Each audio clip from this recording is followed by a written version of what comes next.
നമസ്കാരം. മാന്യ പ്രേക്ഷകർക്ക് ടോപ്പിക് മീഡിയയിലേക്ക് സ്വാഗതം. ഇന്നിവിടെ സംപ്രേഷണം ചെയ്യുന്ന പരിപാടികൾ നിങ്ങൾക്ക് ഇഷ്ടപ്പെട്ടുവെങ്കിൽ നിങ്ങൾ ലൈക്ക് ചെയ്യണം, സബ്സ്ക്രൈബ് ചെയ്യണം, അതുപോലെ തന്നെ ഷെയർ ചെയ്യണം. നമ്മളൊരു പുതിയ വിഷയത്തിലേക്ക് ആണ് ഇന്ന് പോകുന്നത്. പലരും പല സന്ദർഭങ്ങളിലും ചോദിച്ചിട്ടുള്ള ഒരു വിഷയമാണ്, നാമജപത്തിന് പ്രസക്തിയുണ്ടോ? അതിൽ വിശേഷിച്ച് സന്ധ്യാനാമം. അങ്ങനെയാണെങ്കിൽ സന്ധ്യ എന്നത് ഏതാണ്? എന്താണ് അതിനത്രയധികം പ്രത്യേകത? ഇങ്ങനെയുള്ള ഒരുപാട് സംശയങ്ങൾ പല വേദികളിൽ ചെല്ലുന്ന സമയത്തും അല്ലാതെ നേരിട്ടും ചോദിക്കാറുണ്ട്. അപ്പോൾ അതിനൊക്കെയുള്ള മറുപടി അവർക്ക് വ്യക്തിപരമായിട്ട് കൊടുക്കുന്ന സമയത്ത് അത് അവർക്ക് മാത്രമായിട്ട് കിട്ടുകയാണ്. ഇപ്പം നമ്മുടെ സമൂഹത്തിലേക്ക് തന്നെ ഇതിൻ്റെ ശരിയായ അർത്ഥതലങ്ങൾ എത്തിക്കണം എന്നൊരാഗ്രഹം കൂടി ഉള്ളതുകൊണ്ടാണ് ഈ ഒരു വിഷയം തിരഞ്ഞെടുത്തത്. സന്ധ്യ എന്നത് രണ്ട് സന്ധ്യകളാണ് നമുക്കുള്ളത്. ഒന്ന് പ്രഭാത സന്ധ്യ, ഒന്ന് സായാഹ്ന സന്ധ്യ എന്ന് പറഞ്ഞിട്ട് രണ്ട് തരത്തിലാണ്. എന്താണ് സന്ധ്യയുടെ പ്രത്യേകത എന്ന് ചോദിക്കുമ്പോൾ, രാവും പകലും ആ സമ്മിശ്രമാകുന്ന അഥവാ അതിൽ നിന്ന് ഒന്നിൽ നിന്ന് മറ്റൊന്നിലേക്ക് ഒന്ന് പ്രയാണം ചെയ്യുകയും ഒന്ന് അതിലേക്ക് കടന്നു വരികയും ചെയ്യുന്ന സമയത്തുണ്ടാകുന്ന ആ കൂടിച്ചേരൽ, സംക്രമിക്കുന്ന ആ മുഹൂർത്തമാണ് സന്ധ്യ എന്ന് പറയുന്നത്. ഇപ്പോൾ പ്രഭാത സന്ധ്യ എന്നത് അവിടെ പ്രഭാതം, അതായത് പകല് തുടങ്ങുകയും പ്രഭാതം വിടരുകയും രാവ് മറയുകയും ചെയ്യുന്ന സമയത്തുണ്ടാകുന്ന ആ ഒരു പ്രത്യേക സമയമാണ് പ്രഭാത സന്ധ്യ. സായം സന്ധ്യ എന്ന് പറയുന്നത് പകല് പാടെ നീങ്ങിയിട്ട് അവിടേക്ക് രാവ് കത്തിക്കയറായി രാത്രി എത്തിച്ചേരുന്നതായ രണ്ടിൻ്റെയും കൂടി സംക്രമ ആ നിമിഷത്തെയാണ് സായം സന്ധ്യ എന്ന് പറയുക. അപ്പോൾ എന്താണ് ഈ സമയത്തിൻ്റെ പ്രത്യേകത എന്നതാണ്. എന്തിനാണ് ഈ സന്ധ്യാസമയത്ത് തന്നെ നാമജപം നടത്തുന്നത് എന്നൊക്കെയാണ് പലരും ചോദിക്കാറ്. സന്ധ്യാസമയത്തിൻ്റെ പ്രത്യേകത, ഇവിടെ സൂര്യപ്രകാശത്തിൻ്റെ ശക്തി കുറയുന്ന സമയത്ത് അന്തരീക്ഷത്തിൽ ഒരുപാട് മലിനീകരണം സംഭവിക്കുന്നുണ്ട്. കാരണം ഏറെക്കുറെ മാലിന്യങ്ങളെ നിർമ്മാർജ്ജനം ചെയ്യുന്നത് സൂര്യൻ്റെ പ്രകാശകിരണങ്ങൾ ഏറ്റുകൊണ്ടാണ്. അതിൻ്റെ ശക്തി കുറയുന്നതിനനുസരിച്ച് തന്നെ ശരിക്കും ഇവിടെ മാലിന്യങ്ങളുടെ പ്രസരണവും വർദ്ധിക്കുന്നുണ്ട്. പക്ഷെ അത് പകൽ തീരെ മറഞ്ഞ് രാത്രിയോട് ചേരുന്ന സമയത്ത് വളരെയേറെ വ്യാപകമായിട്ട് തന്നെ ഇത് പ്രസരിച്ചുകൊണ്ടിരിക്കും. അണുവിസ്ഫോടനങ്ങൾ തന്നെ നടക്കുകയാണ് ആ സമയത്ത്. ഇത് മനുഷ്യ ശരീരത്തിലേക്ക് ഏൽക്കുന്ന സമയത്ത് നിരവധി അസുഖങ്ങൾ വരാൻ സാധ്യതയുണ്ട്. ഈ സമയത്ത് മുറിവ് പറ്റുന്ന സമയത്ത് അതിലേക്ക് രക്തം വാർന്നു പോകുന്നത് നിൽക്കാനും താമസമാണ്. അതുപോലെ തന്നെ മുറിവുകളിലേക്ക് അണുക്കൾ പെട്ടെന്ന് തന്നെ കടന്നു വരാനും സാധ്യതയുണ്ട്. അങ്ങനെ അണുക്കൾ പ്രവേശിക്കുന്ന സമയത്ത് ആ മുറിവുകൾക്ക് കൂടുതൽ വ്രണപ്പെട്ട് വരാനുള്ള ഒരു സാധ്യതയാണ് കണ്ടുവരുന്നത്. അതുകൊണ്ടാണ് പഴയ കാലത്തൊക്കെ പൂർവികരായിരിക്കുന്ന നമ്മുടെ കാരണവന്മാരൊക്കെ പറഞ്ഞിട്ടുണ്ടായിരുന്നു, ത്രിസന്ധ്യാ സമയത്ത് ആയുധപ്രയോഗങ്ങളൊന്നും എടുക്കരുത്, ആ സമയത്ത് മുറ്റത്തൊന്നും ഇറങ്ങി ഓടിക്കളിക്കരുത് എന്ന് പറയാറുണ്ട്. കാരണം അധികം ഈ സന്ധ്യാസമയത്തായിരിക്കും നമ്മൾ ഇഴജന്തുക്കളൊക്കെ നമ്മളൊന്ന് കാണുക. മിക്കവാറും പഴയ കാലങ്ങളിലൊക്കെ വീട്ടുമുറ്റത്തേക്കൊക്കെ വരുന്നൊരു സ്ഥിതിവിശേഷം ഉണ്ടായിരുന്നു. ഈ സമയത്ത് ഇത് കാലിന് കൊത്തുന്ന സമയത്ത് കൂടുതൽ വിഷശക്തി ശരീരത്തിലേക്ക് കടന്നു കയറും. അതുകൊണ്ടാണ് ആ സമയത്ത് ഇതൊന്നും പാടില്ല എന്ന് അതൊക്കെ വർജിക്കാൻ പറഞ്ഞിട്ടുള്ളത്. ഇവിടെ നമ്മൾ സാധാരണ ഹൈന്ദവ ഭവനങ്ങളിലൊക്കെ തന്നെ ഈ സമയത്ത് വിളക്ക് തെളിയിക്കുക എന്നൊരു സമ്പ്രദായമുണ്ട്. അതും ചിലർ ചോദിച്ചതാണ്, എന്തിനാണ് സന്ധ്യാസമയത്ത് നിലവിളക്ക് കൊളുത്തണത്, സാധാ ലൈറ്റ് ഇട്ടാൽ പോരെ എന്ന് ചോദിക്കുന്നവരുണ്ട്. അപ്പോൾ അവരോടത് പറ്റില്ല, അത് മാത്രം പോരാ എന്ന് പറയാൻ നമുക്ക് സാധിക്കും. പക്ഷേ നിങ്ങൾ അങ്ങനെ ചെയ്യാനേ പാടില്ല എന്ന് നമുക്ക് പറയാൻ അവകാശമില്ല. കാരണം എണ്ണ ഒഴിച്ച് നമ്മൾ വിളക്ക് കത്തിക്കുന്ന സമയത്ത് ഈ എണ്ണ ചൂട് പിടിക്കുന്ന സമയത്തുണ്ടാകുന്ന ഗന്ധവും അതേപോലെ തന്നെ ഈ തീജ്വാലകളും കൂടി ചേർന്ന സമയത്ത് അവിടെ അണുശക്തി കുറയുന്നു എന്നത് ശാസ്ത്രീയമായിട്ടുള്ള തെളിവുകളാണ്. അതുപോലെ തന്നെ ഇതിനെ അന്തരീക്ഷത്തെ ശുദ്ധീകരിക്കുന്നതിനും ഒരു കാരണമായിട്ട് അത് മാറുന്നുണ്ട്. എങ്ങനെയെന്ന് വെച്ചാൽ, സൂര്യപ്രകാശം വളരെ വളരെ കുറഞ്ഞു പോകുന്ന സമയം, നമ്മൾ ദീപം അവിടെ കത്തിക്കണ സമയത്ത്, വിളക്ക് കൊളുത്തുന്ന സമയത്ത്, എണ്ണയിട്ട് നമ്മൾ കത്തിക്കണ സമയത്ത്, ആ സൂര്യൻ്റെ അതുവരെ ഉണ്ടായിരുന്ന ശക്തി, ആ ശക്തി ഈ ദീപത്തിൻ്റെ ജ്വാലയിലേക്ക് പ്രവേശിക്കുകയാണ്. അതോടുകൂടിയിട്ട് ഈ ജ്വാലയിലൂടെ, വിളക്കിലെ ജ്വാലയിലൂടെ ആ അന്തരീക്ഷം മുഴുവൻ വീണ്ടും പ്രകാശപൂരിതമാകുന്നതോടൊപ്പം തന്നെ അവിടെ അണുനാശവും സംഭവിക്കുന്നു എന്നതാണ്. ഈ സമയത്ത് നമ്മളോട് മറ്റ് പ്രവൃത്തികളൊക്കെ നിർത്താൻ പറഞ്ഞിട്ടുണ്ട്. എന്നാൽ മറ്റ് വേറെ ഏതെങ്കിലും തരങ്ങളിലേക്ക് വ്യതിചലിച്ച് പോകാതിരിക്കാൻ വേണ്ടി നമ്മളോട് പറഞ്ഞത് നാമജപം നടത്താനാണ്. നാമജപം പൊതുവെ നടത്തുന്ന സമയത്ത് നമ്മുടെ ശരീരത്തിലെ വിവിധ സ്ഥലങ്ങളിൽ, ശരീരത്തിൻ്റെ വിവിധ ഭാഗങ്ങളിൽ അവിടെയുള്ള എല്ലാ നാഡീഞരമ്പുകളും പ്രത്യേക തരത്തിൽ സ്പന്ദിക്കപ്പെടുന്നു. വാസ്തവത്തിൽ നാഡികളുടെ സ്പന്ദനം രക്തസമ്മർദ്ദം കൊണ്ടുണ്ടാകുന്നതാണ്. അതുതന്നെയാണ് നേരെ മസ്തിഷ്കത്തിലേക്ക് എത്തുക. നമ്മുടെ തലച്ചോറിലേക്ക് അതിൻ്റെ പ്രവാഹം കൂടുകയും കുറയുകയും ചെയ്യുന്നതിനനുസരിച്ച് തന്നെയാണ് നമ്മുടെ ബുദ്ധിക്കും അതുപോലെ തന്നെ സംസാരത്തിനും ഉണ്ടാകുന്ന മാറ്റങ്ങളും. വളരെ നേർത്ത തോതിലാണ് രക്തപ്രവാഹം നടക്കുന്നതെങ്കിൽ ബുദ്ധി മന്ദീഭവിക്കാനും സംസാരങ്ങളൊക്കെ കുറഞ്ഞു പോകാനും ഓർമ്മശക്തി കുറയാനും ഒക്കെ സാധ്യതയുണ്ട്. അപ്പോൾ ഇതിന് നല്ലൊരു ഉത്തേജക മരുന്നാണ് നമ്മുടെ നാമജപം എന്നത്. ഇതിൻ്റെ പ്രത്യേകത, ഓരോ മന്ത്രങ്ങൾക്കും ആ മന്ത്രത്തിൻ്റെ ശക്തി എന്ന് പറയുന്നതിൽ വലിയൊരു ഘടകം അതിലെ അക്ഷരങ്ങളുടെ ഘടനയാണ്. അക്ഷരങ്ങളുടെ ഘടന എന്ന് പറയുമ്പോൾ ഈ ഓരോ അക്ഷരവും ഉച്ചരിക്കുന്ന സമയത്ത് ശരീരത്തിലെ ഓരോ നാഡികളും അവിടെ പ്രത്യേക രീതിയിൽ തന്നെയാണ് അതിനെ സ്പന്ദിപ്പിക്കുന്നത്. അത് ഓരോ ഭാഗങ്ങളും പ്രത്യേകം തന്നെ ചെയ്യുന്നുണ്ട്.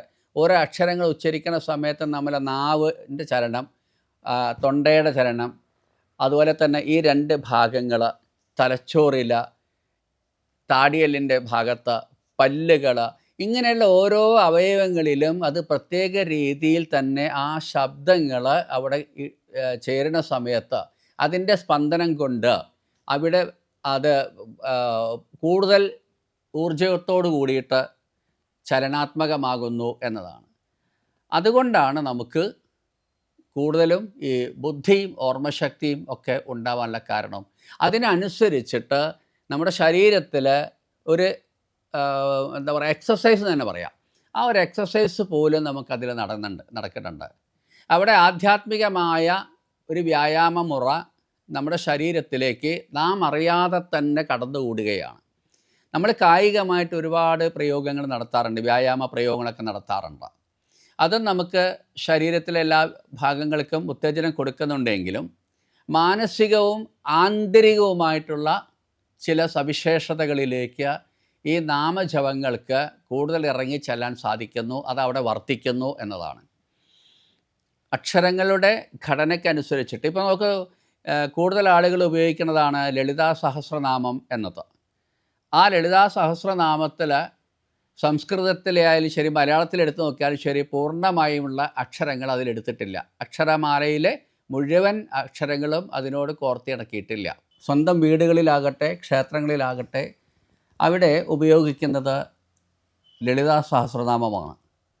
ആ ലളിതാ സഹസ്രനാമത്തിന് ഒരുപാട് പ്രത്യേകതകളുണ്ട്. അവിടെ 8 സ്വരാക്ഷരങ്ങളെ കൊണ്ട് 67 നാമങ്ങളും 25 വ്യഞ്ജനാക്ഷരങ്ങളെ കൊണ്ട് 933 നാമങ്ങളുമായിട്ട് 1000 നാമങ്ങളെ അവിടെ ഉപയോഗിച്ചിരിക്കുന്നു. അങ്ങനെയാണ് 1000 നാമങ്ങൾ അവിടെ പൂർണ്ണമായിട്ട് രൂപീകരിക്കപ്പെട്ടത്, രചിക്കപ്പെട്ടത്. അപ്പോൾ സഹസ്രനാമം ഉണ്ടെങ്കിലും സഹസ്രനാമം എന്ന് പറയുന്നത് ആ ദേവിയെക്കുറിച്ചിട്ടുള്ള 1000 നാമങ്ങൾ എന്നാണ്. അല്ലാതെ മറ്റ് എല്ലാ അക്ഷരങ്ങളെയും കൂട്ടിയിട്ട് എന്നുള്ള അർത്ഥത്തിലല്ല വരുന്നത്. പ്രത്യേകമായ രീതിയിൽ അത്രയും അക്ഷരങ്ങൾ തന്നെ നമ്മുടെ ശരീരത്തിലേക്ക് ഓരോ ഭാഗത്തും വിവിധ തരത്തിൽ ഊർജത്തെ പകർന്നുകൊണ്ട് അവിടെ സ്പന്ദനം നടത്തുന്നു എന്നുള്ളതാണ്. ഈ സ്പന്ദനം നമ്മുടെ വായിൽ നിന്ന് വരുന്ന അതേ സ്വരത്തിൻ്റെ ശബ്ദം ആ ശബ്ദത്തിൻ്റെ സ്പന്ദനങ്ങൾ പ്രകൃതിയിലും അതുപോലെ തന്നെ അലയടിക്കുന്നു എന്നുള്ളതാണ്.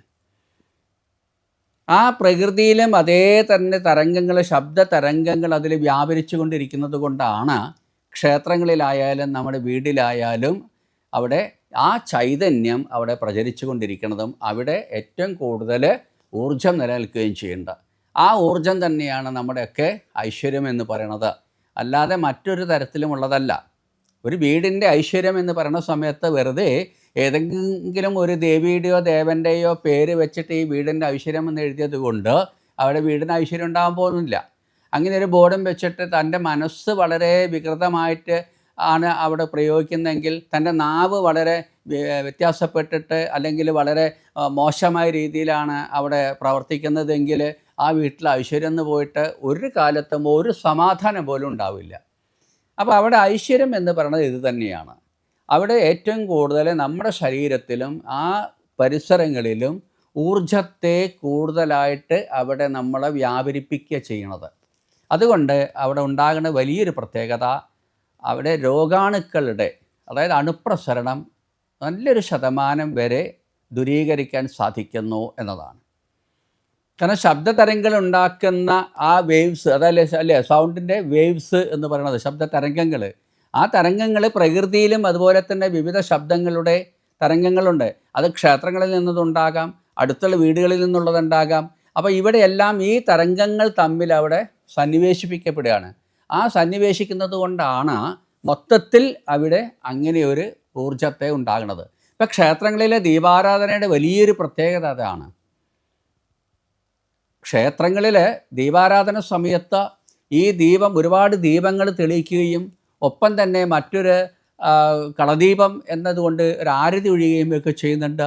ഈ സമയത്ത് ലോകത്ത് മുഴുവൻ നന്മയുണ്ടാകട്ടെ, ലോകത്തെ എല്ലാ ജനങ്ങൾക്കും ക്ഷേമം ഉണ്ടാകട്ടെ, ഐശ്വര്യമുണ്ടാകട്ടെ, ഇങ്ങനെയൊക്കെയാണ് അതിലെ മന്ത്രത്തിൽ അർത്ഥം കൊള്ളിച്ചിരിക്കുന്നത്.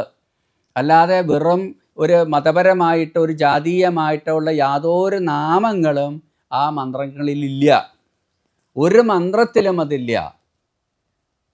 ഹൈന്ദവ കൃതികളെടുത്ത് നോക്കിയാൽ, ഹൈന്ദവ ആധ്യാത്മിക രീതിയിലേക്ക് നമ്മൾ അതിലേക്ക് കടന്നു ചെന്ന് നോക്കുന്ന സമയത്ത് അതിൽ പറയുന്നത് യാതൊരു മന്ത്രങ്ങളോ, ഇപ്പോൾ വേദങ്ങൾ തന്നെ അങ്ങനെയാണ്. വേദങ്ങളിൽ പോലും നാമങ്ങളെ കൊണ്ടാണ് എല്ലാം കീർത്തിപ്പിക്കപ്പെട്ടിട്ടുള്ളത്. ആ വേദങ്ങളിൽ പറയുന്ന ഓരോ അക്ഷരവും അങ്ങനെ തന്നെയാണ്, അതിൽ ഓരോ വരികളും അങ്ങനെ തന്നെയാണ്. അതിലൊന്നും തന്നെ അവിടെ പ്രത്യേകമായിട്ട് മറ്റൊരു വിഭാഗത്തെ മാത്രം ഉൾക്കൊള്ളിച്ചുകൊണ്ട് എന്ന് പറഞ്ഞിട്ടില്ല. കാരണം അന്ന് പറയാനും പറ്റില്ലായിരുന്നു. കാരണം ഇതെല്ലാം പിന്നീടാണ് ഉണ്ടായത്. മനുഷ്യൻ തന്നെയാണ് അതൊക്കെ ഉണ്ടാക്കിയത്. അതുകൊണ്ട് ഇതൊക്കെ രചിക്കപ്പെടുന്ന സമയത്ത്, ഇപ്പോൾ സംസ്കൃതത്തിലാണ് ഇതെല്ലാം ഉണ്ടാക്കിയിട്ടുള്ളത്. പഴയ കാലത്ത് ദേവനാഗരി ലിപി എന്നാണ് പറയുക. അതിൽ നിന്ന് തന്നെയാണ് തമിഴിൻ്റെതും സംസ്കൃതത്തിൻ്റെയും ഇതിൽ നിന്നെല്ലാം കൂടി എടുത്തിട്ടാണ് മലയാളത്തിലേക്കും വന്നിട്ടുള്ളത്. അപ്പോൾ ഇപ്പോഴും സംസ്കൃതത്തെ ഉദ്ധരിച്ച് എഴുതിയിട്ടുള്ള കീർത്തനങ്ങൾ മലയാളത്തിൽ നമ്മൾ പറയുന്നു, എഴുതുന്നു എന്ന് മാത്രമേ ഉള്ളൂ. അതുകൊണ്ട് ഉച്ചാരണത്തിന് വ്യത്യാസം വരും. സംസ്കൃതത്തിൽ എഴുതിയത് സംസ്കൃതം പഠിച്ചവൻ ആ കീർത്തനങ്ങൾ ചൊല്ലുന്ന സമയത്തും മലയാളത്തിൽ അത് പറയുന്ന സമയത്തും ഉണ്ടാകുന്ന സ്വരത്തിൻ്റെ വ്യത്യാസമുണ്ടാകും. പക്ഷേ ശബ്ദം മനസ്സിനെ ഉൾക്കൊള്ളിക്കുന്നത്, ശബ്ദങ്ങൾ അവനവൻ്റെ ഓരോ നാഡികളെയും ഞരമ്പുകളെയും ഒക്കെ ഉത്തേജിപ്പിക്കുന്നത് ഒരേ രൂപത്തിലാണെങ്കിലും കേൾക്കാനുള്ള ഇമ്പത്തിന് മാത്രമാണ് അവിടെ മാറ്റം വരുന്നത്. ഇപ്പോൾ ലളിതാ സഹസ്രനാമത്തിൽ ഓരോന്നും പറയുന്ന സമയത്ത് നമ്മുടെയൊക്കെ ശരീരത്തിലെ ഓരോരോ ഭാഗത്തും, രക്തത്തിൽ, അസ്ഥിയിൽ, മജ്ജയിൽ, എല്ലാ ഭാഗങ്ങളിലും, സർവ്വഭാഗങ്ങളിലും, ശരീരത്തിൻ്റെ സർവ്വഭാഗങ്ങളിലും തന്നെ അവിടെ ദേവിയുടെ ശക്തി ചൈതന്യമുണ്ട് എന്ന രീതിയിൽ തന്നെയാണ് അവിടെ പ്രതിപാദിച്ചിട്ടുള്ളത്. ഇത് ലോകത്തിൻ്റെ നന്മയ്ക്ക് വേണ്ടി എന്നാണ് പറഞ്ഞത്. അപ്പോൾ നമ്മളത് അവസാനം ജപിക്കുന്നതും നമ്മൾ ഉദ്ദേശിക്കുന്നതും അത് തന്നെയാണ്. ഇത് അർത്ഥം മനസ്സിലാക്കിയിട്ടാണ് ഇവിടെ സഹസ്രനാമ പാരായണം ചെയ്യുന്നത്. അപ്പോൾ മനുഷ്യൻ്റെ ജീവിതത്തിൽ അവൻ ഏറ്റവും കൂടുതൽ അവൻ്റെ വാചികമായ പ്രവർത്തനത്തെ ശുദ്ധീകരിക്കുന്നതിന് അവന് വളരെ അത്യാവശ്യമായിട്ടുള്ളത് അവൻ്റെ നാക്കിനെ പ്രയോഗിക്കുന്നിടത്ത് അവൻ നിയന്ത്രിക്കുക എന്നുള്ളതാണ്. ആ നാക്കിനെ നിയന്ത്രിക്കാൻ ഇവൻ സ്വയം പരിശീലിക്കുന്നതാണ് ഈ ജപത്തോട് കൂടിയുള്ള ധ്യാന നിരതനായിട്ടിരുന്നു കൊണ്ടുള്ള ജപം. അവിടെ വെറുതെ ഇരുന്നിട്ട് ഒരു കസേരയിൽ ഇരുന്നിട്ട് വെറുതെ നാമം ജപിക്കുക എന്നുള്ളതല്ല നമ്മളോട് പറഞ്ഞിട്ടുള്ളത്. അവിടെ കൃത്യമായിട്ട് നമ്മളോട് പറഞ്ഞിട്ടുണ്ട്. ഭസ്മധാരണം അതിൽ പ്രധാന ഒരു ഘടകമാണ്. ആ ഭസ്മം ധരിക്കണം നമ്മളോട് പറഞ്ഞത് ഈ 2 ഭാഗത്തെ ടച്ച് ചെയ്തുകൊണ്ടാണ്. അത് ഇടത് ഭാഗത്ത് നിന്ന് ഇങ്ങനെ തുടങ്ങിയിട്ട് 3 ഭാഗങ്ങളായിട്ട് ത്രിപുണ്ഡ്രം എന്ന് പറഞ്ഞിട്ടാണ് പറയാറ്. എന്നിട്ട് വലത് ഭാഗത്ത് ഇതിലേക്ക് വരുന്നുണ്ട്. കാരണം ഈ ഭസ്മത്തിന്, യഥാർത്ഥ ഭസ്മത്തിന്, അതായത് ശരിക്കുള്ള ചാണകം തന്നെ, പശുവിൻ ചാണകം എടുത്ത് ഉണക്കി പൊടിച്ച് ഉണ്ടാക്കുന്നതാണ് ശരിയായ ഭസ്മം എന്നത്. ഇന്ന് വാങ്ങിക്കാൻ കിട്ടുന്നത് എന്തെല്ലോ തരം പൊടികളാണ്. അതിൽ അവസാനം കർപ്പൂരത്തിൻ്റെയൊക്കെ എസൻസ് ചേർത്തിട്ടൊരു വാസന ഉണ്ടാക്കുന്നു എന്നല്ലാതെ കൃത്യമായിട്ടുള്ള ഭസ്മം കിട്ടാൻ വളരെ പ്രയാസമാണ്. പക്ഷേ ഇന്ന് നമ്മളായിട്ട് സമീപിക്കുകയാണെങ്കിൽ ശുദ്ധമായ ഭസ്മം തന്നെ എത്തിച്ചു തരാനും ഞങ്ങൾ തയ്യാറാണ്. അതിനുള്ള എല്ലാ സൗകര്യങ്ങളും നമ്മുടെ അടുത്തുണ്ട്. നമ്മുടെ അടുത്ത് ആ സാധനം വിപണിയിലുണ്ട്. അത് പ്രത്യേക രീതിയിലുള്ള ചില സ്ഥാപനങ്ങളിലൂടെ മാത്രമേ ഞങ്ങൾ വിതരണം ചെയ്യാറുള്ളൂ. അല്ലെങ്കിൽ വ്യക്തിപരമായിട്ടാണ് അത് എത്തിച്ചു കൊടുക്കാമെന്ന് മാത്രം. അത് ശുദ്ധ ഭസ്മം തന്നെയാണ്. ചാണകം എടുത്തുകൊണ്ട് തന്നെയാണ്, അത് ഗീർപശുക്കളുടെ ചാണകം എടുത്തിട്ടാണ് ആ ഭസ്മം ഉണ്ടാക്കിയിട്ടുള്ളത്. ഇതിന് ശരീരത്തിലെ ദുർനീരുകളെ വലിച്ചെടുക്കാനുള്ള ശക്തിയുണ്ട് ഭസ്മത്തിന്. നിങ്ങൾക്ക് എളുപ്പത്തിൽ സാധിക്കും അത്. ഇപ്പോൾ ശരീരത്തിൽ എവിടെയെങ്കിലും അല്പം ഒരു നനവുണ്ടെങ്കിൽ നിങ്ങളവിടെ ഭസ്മം തൊട്ട് നോക്കിയാൽ അറിയാം. ആ ഭസ്മം, ഉണങ്ങിയ ഭസ്മം പെട്ടെന്ന് അതിനെ അബ്സോർവ് ചെയ്യും. അവിടെയുള്ള ആ നീരിനെ, ജലാംശത്തെ അത് വലിച്ചെടുക്കും, ആഗിരണം ചെയ്യും. അതുകൊണ്ട് ശരീരത്തിലെ ദുർനീരുകൾ ഉണ്ടാകണില്ല എന്നതാണ്. പിന്നെ ഈ 3 ഭസ്മധാരണം 3 വര പറഞ്ഞിട്ടുണ്ട്. ത്രിപുണ്ഡ്രം എന്നാണ് ആധ്യാത്മിക ഭാഷയിൽ പറയുക. ഇതിനെ നമുക്ക് 2 തരത്തിൽ വ്യാഖ്യാനിച്ചെടുക്കാം. ഒന്ന്, ത്രിഗുണങ്ങൾ. ത്രിഗുണങ്ങൾ എന്ന് പറയുന്ന സമയത്ത് അത് രാജസികം, ഒന്ന് രാജസികം, ഒന്ന് സാത്വികം, താമസികം. അത് വഴിക്ക് വഴി പറയാൻ വേണ്ടിയിട്ട് അങ്ങനെ എടുത്തതാണ്.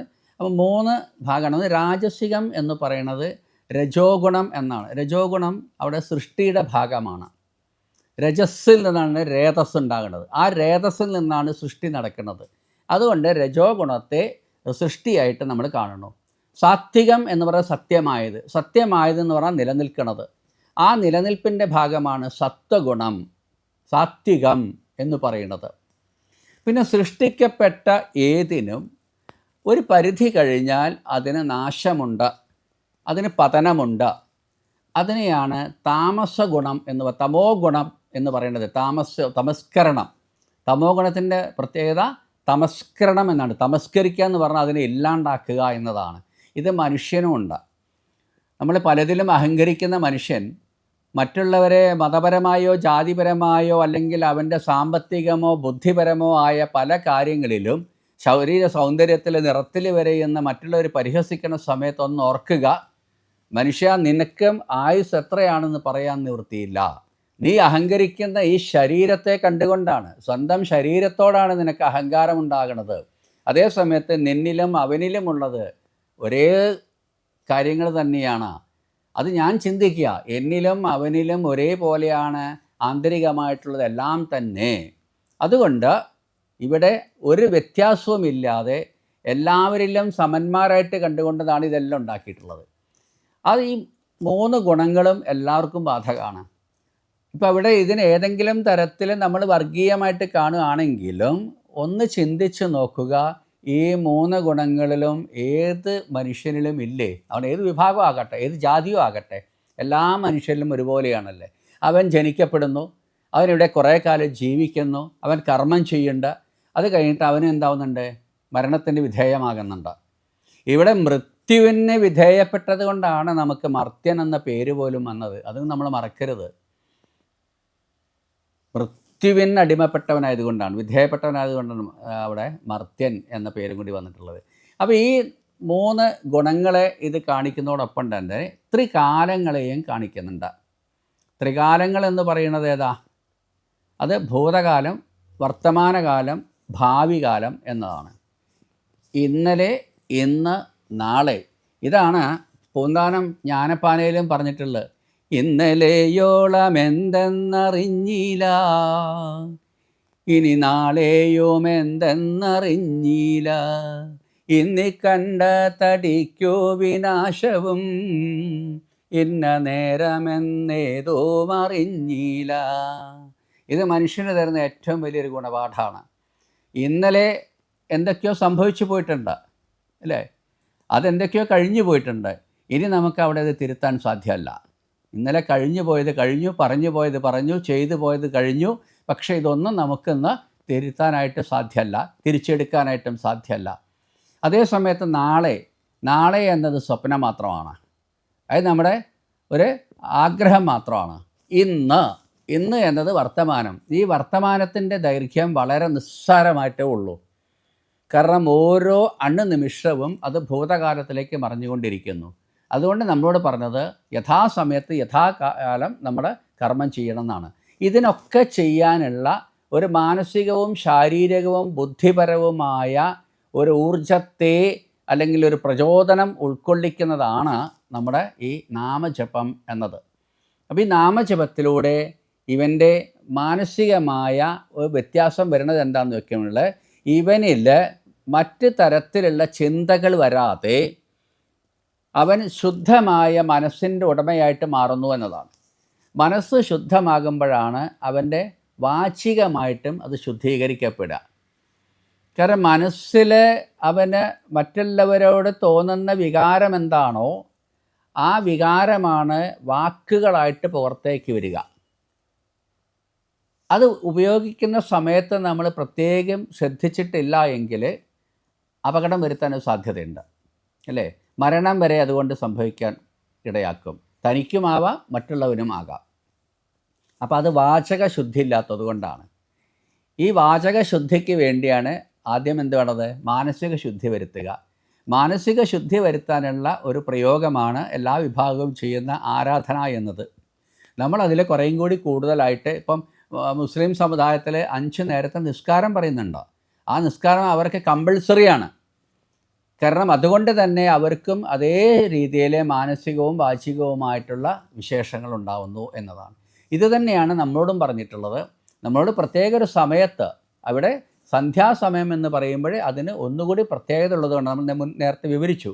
ആ പ്രത്യേകത ഉള്ളത് കൊണ്ടാണ് നമ്മളോട് സന്ധ്യാസമയത്തെ നാമജപം നിർബന്ധമാണ് എന്ന് പറയാൻ കാരണം. അപ്പോൾ അവിടെ ഇത്തരത്തിൽ അന്തരീക്ഷത്തിൽ മാറ്റം വരുന്ന സമയത്ത് ആ അന്തരീക്ഷ മാറ്റം തന്നെയാണ് മനുഷ്യൻ്റെ മനസ്സിലേക്ക് കടക്കുക. ആ മനസ്സിൽ നിന്നാണ് നമ്മുടെ ശരീരത്തിൻ്റെ വിവിധ ഭാഗങ്ങളിലേക്കും അതിൻ്റെ ഒഴുക്കുണ്ടാവുക. അപ്പോൾ മനസ്സ് എങ്ങനെയാണോ നമ്മളിൽ ഉണ്ടാകുന്നത്, ആ മനസ്സിൻ്റെ ശുദ്ധി എന്താണോ അശുദ്ധി എന്താണോ, അതായത് നെഗറ്റീവ് പോസിറ്റീവ് എന്ന് പറയും. നെഗറ്റീവ് എനർജിയാണ്, നെഗറ്റീവ് തലത്തിലാണ് നമ്മൾ ചിന്തിക്കണമെങ്കിൽ നമ്മുടെ ശരീരത്തിലും അത് കൂടുതൽ രക്തസമ്മർദ്ദം കൂട്ടുകയാണ് ചെയ്യുക.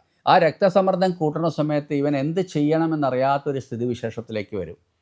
അതേ സമയത്ത് അവിടെ പോസിറ്റീവാണ് ചിന്തിക്കുന്നതെങ്കിൽ ഇവൻ്റെ ശരീരത്തിലേക്ക് അതിന് കൃത്യമായ അളവിൽ മാത്രമായിരിക്കും രക്തസമ്മർദ്ദം ഉണ്ടാവുക. ആ രക്തസമ്മർദ്ദം അവൻ്റെ ശരീരത്തെയും മസ്തിഷ്കത്തെയും ചൂട് പിടിപ്പിക്കുകയല്ല ചെയ്യണത്, അവനിലൊരു പക്വത ഉണ്ടാക്കുക ചെയ്യുക. അവിടെ സാവകാശത്തിലുള്ള കൃത്യമായ അളവിലുള്ള ആ ഒരു ചംക്രമം നടക്കുന്ന സമയത്ത് ഹൃദയത്തിൽ അതിനനുസരിച്ചുള്ള ഒരു തുടിപ്പ് മാത്രം ഉണ്ടാവുക, ഹൃദയസ്പന്ദനം ഉണ്ടാകുന്നത്. അങ്ങനെ വരുന്ന സമയത്ത് അവനിലെ പക്വത എന്ന ഭാഗം വരുന്നു. ആ ഭാവമാണ് നമുക്ക് ഏറ്റവും അത്യാവശ്യം. പക്വതയാണ് വേണ്ടത്. എടുത്ത് ചാട്ടമുണ്ടാവുന്നത് മനസ്സ് നെഗറ്റീവായിട്ട് ചിന്തിക്കുന്നത് കൊണ്ടാണ്. ആ ചിന്തയാണ് അവൻ്റെ ശരീരത്തിലേക്ക് കൂടുതൽ രക്തപ്രവാഹം ഉണ്ടാക്കുന്നത്. ആ രക്തപ്രവാഹം കൊണ്ട് തനിക്ക് എന്തോ ചെയ്യണം എന്നുള്ളത് അറിയാത്ത രീതിയിൽ അവൻ്റെ ശരീരവും മനസ്സും ബുദ്ധിയും എല്ലാം തന്നെ വികൃതമായി പോവുക ചെയ്യുക. അപ്പോൾ ഇതിനെ പാകപ്പെടുത്താനുള്ള വഴി എന്താണ്? നമ്മുടെ പൂർവികരെ കണ്ടുപിടിച്ച ഏകമാർഗം കുറച്ച് സമയം നമ്മൾ ഒരു ധ്യാനനിരതനായിട്ടിരിക്കുക, ധ്യാനത്തിൽ എന്നോണം ഇരിക്കുക. അല്ലാതെ അവിടെ സന്യാസിയെ പോലെ ധ്യാനം ഉപാസനയും നടത്തണം എന്നല്ല നമ്മളോട് പറഞ്ഞിട്ടുള്ളത്. ഏകാഗ്രമായ മനസ്സോട് കൂടിയിട്ട് കുറേ സമയം നമ്മൾ ഈശ്വരനാമം ജപിച്ചുകൊണ്ട് കീർത്തനങ്ങൾ ആലപിച്ചുകൊണ്ട് നമ്മൾ തന്നെ നിയന്ത്രിക്കാൻ പരിശീലിക്കുക ചെയ്യണത്. എൻ്റെ മനസ്സിനെ നിയന്ത്രിക്കാൻ എനിക്കേ സാധിക്കുള്ളൂ, മറ്റൊരാൾക്ക് ഉപദേശിച്ച് തരാനേ കഴിയുള്ളൂ. ഇത് ഞാൻ തന്നെ ചിന്തിക്കണം. ഇപ്പം നമുക്കൊക്കെ ഇവിടെ ഇരുന്നിട്ട് ഇങ്ങനെ പറഞ്ഞു തരാനേ പറ്റുള്ളൂ. ഇത് ഇങ്ങനെ ചെയ്യണം എന്ന് തീരുമാനിക്കേണ്ടതും ചെയ്താൽ ഇങ്ങനെ മാറ്റം ഉണ്ടാകുമോ എന്ന് തീരുമാനിക്കേണ്ടതും ആരാണ്? കേൾക്കുന്നവരാണ് അല്ലേ. ഇപ്പം നമ്മൾ ഓരോരുത്തരും ചിന്തിക്കേണ്ടത് അതാണ്. എനിക്ക് നന്നാകണം എന്നുള്ള ചിന്ത വരുമ്പോഴാണ് എനിക്ക് ഇതെല്ലാം ചെയ്യണം എന്ന് തോന്നുക. അപ്പോൾ ഞാൻ ചെയ്തെങ്കിലേ എനിക്ക് എല്ലാം ഉണ്ടാവൂ. ഞാൻ എന്താണോ ചെയ്യണത് അതാണ് എനിക്ക് കിട്ടുന്ന പ്രതിഫലവും. എനിക്ക് കിട്ടുന്ന കർമ്മഫലം എന്ന് പറയുന്നത് അതാണല്ലോ, ഞാൻ ചെയ്യണമാണല്ലോ ചെയ്യുക. അപ്പോൾ എപ്പോഴും നമ്മൾ എന്തായിരിക്കണം, മനസ്സിനെ ശാന്തമാക്കിക്കൊണ്ടിരിക്കണം. മനസ്സിനെ ആക്കുന്ന സമയത്ത് അവിടെ നല്ല നല്ല വിചാരങ്ങളാണ് വരിക, നല്ല ചിന്തകളാണ് വരിക. അങ്ങനെ വരുന്ന സമയത്ത് മാത്രമാണ് നമുക്ക് വിവിധ മേഖലകളിൽ പ്രവർത്തിക്കാൻ സാധിക്കുക. ഓരോരുത്തരും ഓരോ മേഖലയിൽ വളരെ ശ്രേഷ്ഠന്മാരാകണത് അവർക്ക് അവരുടെ മനസ്സിനെ, ഇന്ദ്രിയങ്ങളെ മൊത്തം നിയന്ത്രിക്കാൻ കഴിയുന്നതുകൊണ്ടാണ്. ഈ മനസ്സിനെ ശക്തിപ്പെടുത്തുമ്പോൾ, അപ്പോൾ നാമജപത്തിലൂടെ നമ്മളോട് പറഞ്ഞ് പഠിപ്പിച്ചിട്ടത്, വേദങ്ങളിലൂടെ നമുക്ക് പറഞ്ഞ് പഠിപ്പിച്ചു, പുരാണങ്ങളിലൂടെ പറഞ്ഞ് പഠിപ്പിച്ചു, ഋഷി പരമ്പരകൾ നമുക്ക് പറഞ്ഞു തന്നു. ഇവരൊക്കെ പറഞ്ഞു തന്നതാ ഈ നാമജപത്തിലൂടെ നമുക്ക് സാധിക്കുന്നത് നമ്മുടെ ഈ മനസ്സിനെ നിയന്ത്രിക്കാനാണ്. ആ മനസ്സിന് മാത്രമേ എന്ത് ചെയ്യാൻ കഴിയുള്ളൂ, നമ്മുടെ ഇന്ദ്രിയങ്ങളെ നിയന്ത്രിക്കാൻ സാധിക്കൂ. ഇന്ദ്രിയങ്ങളെ നിയന്ത്രിക്കാൻ കഴിഞ്ഞിട്ടില്ല എങ്കിൽ നമ്മുടെ എല്ലാ കർമ്മങ്ങളും അതോടുകൂടിയിട്ട് വിഫലമാവാൻ അത് വളരെയേറെ സഹായകമായിരിക്കും. അപ്പോൾ ആദ്യം എന്താ വേണമെങ്കിൽ ഇന്ദ്രിയങ്ങളെ നിയന്ത്രിക്കണമെങ്കിൽ എന്ത് വേണം? ഇപ്പോൾ കുതിരകളെ നിയന്ത്രിക്കാൻ എന്താവശ്യമുണ്ട്? അതിൻ്റെ അനുസരിച്ചിട്ട് അതിൻ്റെ കടിഞ്ഞാൺ വേണം, അല്ലേ? ആ കടിഞ്ഞാണിന് നല്ല ശക്തിയും ഇല്ലെങ്കിൽ, ബലം ഇല്ലെങ്കിൽ, ആ കടിഞ്ഞാൺ ഉപയോഗിക്കുന്ന കുതിരയെ ഓടിക്കുന്നവന് അതിനുള്ള മനസ്സും ശക്തിയും ഇല്ല എങ്കിൽ, അതിനുള്ള ബുദ്ധിയും ഏകാഗ്രതയും ഇല്ല എങ്കിൽ, അവൻ്റെ ഇന്ദ്രിയങ്ങൾ മറ്റ് പല ഭാഗങ്ങളിലേക്കാണ് പോകുന്നതെങ്കിൽ ഈ കുതിരയെ ഇവന് നിയന്ത്രിക്കാൻ സാധിക്കില്ല.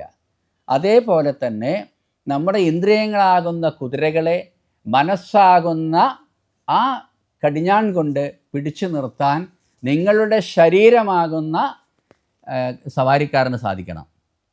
കാരണം ശരീരം വെറും ഒരു ഉപകരണമാണ്, മറ്റുള്ളവരെ ചേർത്ത് പിടിച്ച് ചെയ്യാൻ വേണ്ടി മാത്രമുള്ള ഒരു ഉപകരണം മാത്രമായിട്ട് ഇതിനെ കാണാൻ പറ്റും. ബാഹ്യമായിട്ടൊരു സാധനമാണ് ഈ ശരീരം എന്ന് പറയുന്നത്. ഇതിൻ്റെ അകത്തുള്ളതാണ് എല്ലാം ചെയ്യണത്. അതിനെയാണ് നമ്മൾ പോഷിപ്പിച്ചെടുക്കേണ്ടത്. ബാഹ്യ ശരീരത്തെ പോഷിപ്പിക്കുന്നതോടൊപ്പം, അത് വേണ്ടാന്ന് പറയുന്നില്ല, ബാഹ്യ ശരീരത്തെ എങ്ങനെ വേണമെങ്കിലും മോടി പിടിപ്പിച്ചോളൂ, യാതൊരു കുഴപ്പമില്ല, അതിനെ പോഷിപ്പിച്ചോളൂ, ഒക്കെ ആവശ്യം തന്നെ.